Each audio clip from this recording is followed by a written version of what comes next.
Tudo bem com vocês? Motivo de alegria, né? Sem perca de tempo, abra sua Bíblia em 1 Samuel, capítulo 3. Queria agradecer a Deus por essa oportunidade. Desde já agradecer ao nosso pastor Isaías, pastor Roberto pela confiança. O pastor manda mensagem, a gente olha e fala: Senhor, tem misericórdia de nós. Mas que Deus continue abençoando o ministério do Senhor, para a sua casa e a sua família, em nome de Jesus. Queria agradecer também aos obreiros que estão na retaguarda. Creio que muitos estão em intercessão nessa noite. Eu tenho certeza que Deus tem uma palavra para o teu coração. Irmãos, a palavra que Deus colocou no meu coração está em 1 Samuel capítulo 3, que diz assim o título: o chamado de Samuel para o serviço de Deus. Nessa noite Deus quer falar sobre chamado.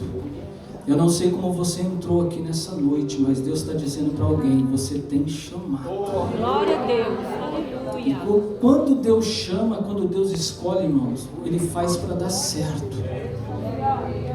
Versículo 1 diz assim: enquanto isso, o menino Samuel servia ao Senhor, ajudando Eli.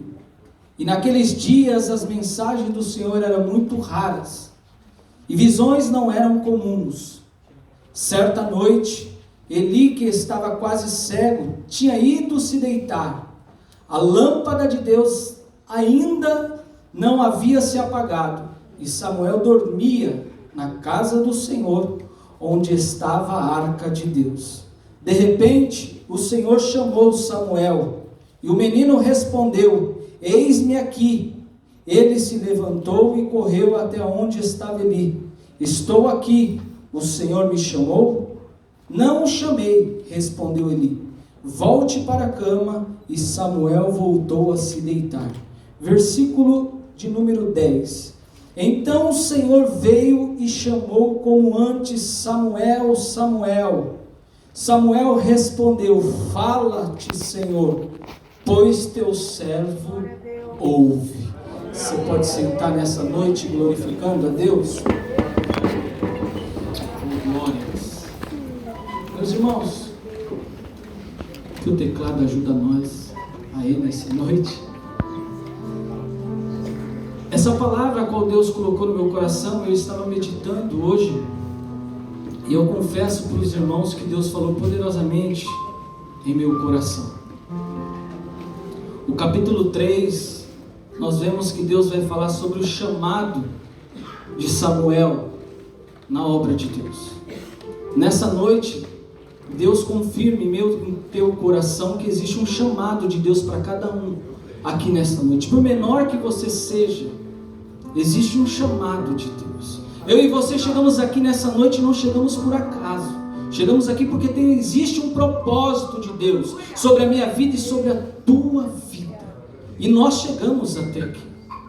E a gente entende que Deus ele tem pressa para cumprir o chamado dele sobre a igreja. Irmão Renato, por que Deus tem pressa em cumprir o chamado dele sobre a igreja? Porque Deus tem pressa em preparar a sua igreja. Sabe por quê? Porque Deus arde o coração dele em preparar a sua igreja para o grande dia. E que dia que é esse, irmão Renato? É o grande dia do arrebatamento da igreja.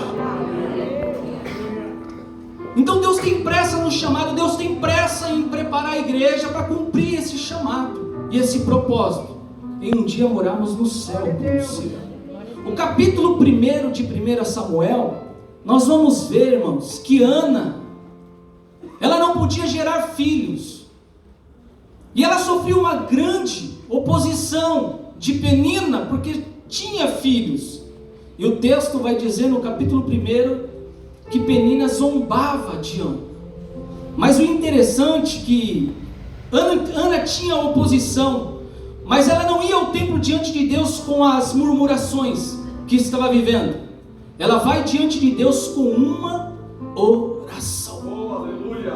Isso é o mais importante na minha vida e na tua vida. Por mais que você passe por oposições, adversidades em tua vida, você precisa entender que eu e você não podemos chegar diante de Deus com as nossas murmurações, mas devemos chegar diante de Deus com uma oração. Então todas as vezes que fomos pegos em oposições, Deus está nos chamando para um de oração. Todas as vezes que entramos em um ambiente de oposição, Deus te convida, me convida a dobrar os nossos joelhos e buscar ao Senhor. E nessa noite, Ele está te convidando para entender que essa causa, ela não é só sua, mas é do Senhor. Por mais que sejam as oposições, irmãos, entenda algo nessa noite. Tudo aquilo que Deus te prometeu, Ele há de cumprir sobre a tua vida. Ele não é homem para que minta e nem filho do homem para que se arrependa. Se Ele prometeu, Ele há de cumprir. E naquele tempo, quando Deus olha para Ana, Deus ele consegue enxergar uma necessidade na vida de Ana. E qual que era a necessidade da vida de Ana? A necessidade da vida de Ana era de ter um filho. Mas ao mesmo tempo que Deus olha para a necessidade de Ana, Deus olha para o seu povo. Havia uma necessidade, pastor, no meio do povo de Israel. E o interessante, irmãos, é que Israel precisava de 3 coisas. Quantas coisas Israel precisava? Quantas? 3. Israel precisava de um profeta. Israel precisava de um sacerdote. E Israel precisava de um juiz. Então quando Deus olha para Ana, vê uma necessidade nela, mas Deus também olha para o seu povo e vê uma necessidade. Só que quando Deus olha para o coração de Ana, Deus consegue enxergar a necessidade junto com a entrega. O que muda a história de um homem e de uma mulher que faz um voto com Deus, assim como o pastor disse nessa noite, é a tua entrega. Deus consegue enxergar no coração de Ana que aquele voto que ela fez com o Senhor, ela entregaria na casa do Senhor. O interessante de tudo isso, que se a gente olhar a história, Samuel não vai ser apenas um presente para Ana. Samuel vai ser providência de Deus em meio à crise.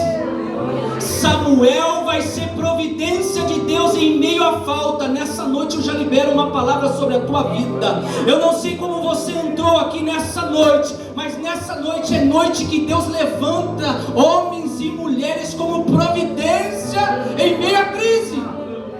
Você será providência em meio à falta. E foi para isso que Deus concedeu a Ana Samuel, porque nos dias difíceis ele seria providência. E nessa noite, irmão, é impossível falar da história da nação de Israel sem mencionar o nome de homens e mulheres que passaram sobre Israel. Foi através de homens e mulheres que Deus construiu e estabeleceu a história de Israel. A igreja de Vila Ré tem história. Sabe por quê? Homens e mulheres lá atrás construíram para chegar até o dia de hoje, sustentada pelo nosso Senhor Jesus. E não era diferente no meio do povo de Israel. Não há como falar de Israel sem mencionar o nome de Abraão, de Isaac, de Jacó, de Moisés e até mesmo do rei Davi. Se nós olharmos atentamente, iremos perceber nas entrelinhas das Escrituras que as pessoas em que Deus levantou, Deus levanta com um propósito. Qual o propósito, irmão Renato? De marcar o seu tempo. Glória a Deus. Jesus está falando nessa noite. Nós temos vivido o tempo de ser marcado pelo Senhor. Todas as vezes que Deus levanta alguém na história de Israel, Deus levanta alguém para marcar o tempo. E nessa noite, irmãos, não é o meu tempo, é o teu tempo, mas é o tempo de Deus. Quando o tempo de Deus se conclui na minha vida e na tua vida, pode ter certeza, em nome de Jesus, a tua história ela fica marcada pelo Senhor. Porque ao mesmo tempo que Deus marca, sabe, o tempo daquele a qual Ele levanta, ao mesmo tempo Deus constrói história. Porque o maior propósito de Deus na vida de um homem, de uma mulher, de uma família, é de construir história, irmãos. E nessa noite, em nome de Jesus, Deus vai levantar Samuel para construir história. Glória a Deus, aleluia. O capítulo 3 é um dos momentos mais desafiadores da vida de Samuel, porque ele é apenas um menino. Segundo os historiadores, vai dizer que ele tinha 14, 15 anos, irmãos. E é onde ele vai ouvir Deus falar. Deus levanta para marcar tempo. Deus levanta para construir história.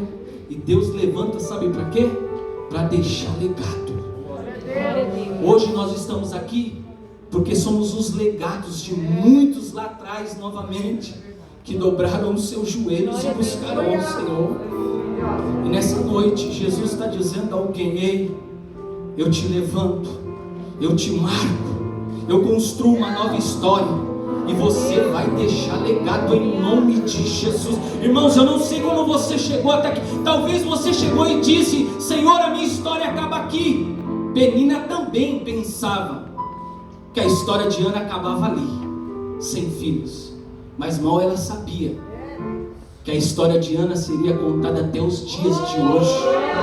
Nessa noite não é diferente. Talvez muitos, e desses muitos é o adversário de nossa alma, irmãos. Ele tem olhado para mim e para você dizendo: eles não vão chegar, eles não vão conseguir. Mal eles sabem, em nome de Jesus, porque aquele que começou a boa obra é fiel para terminar. Talvez você chegou aqui nessa noite dizendo: irmão Renato, a minha história se finda aqui. Mas nessa noite, em nome de Jesus, Deus começa uma nova história em tua vida. E dentro dessa história que Deus constrói, Ele constrói para deixar legado. Porque a história que não tem legado se finda. Mas a história que Deus constrói pode até passar por processos difíceis, mas pode ter certeza que o final é feliz. A história que Deus escreve, irmão, tem momentos difíceis, irmão Renato? Tem momento de oposição, irmão Renato? Tem. Mas uma coisa eu te garanto, que o final é feliz, em nome de Jesus. Essa luta, essa oposição não pode te parar.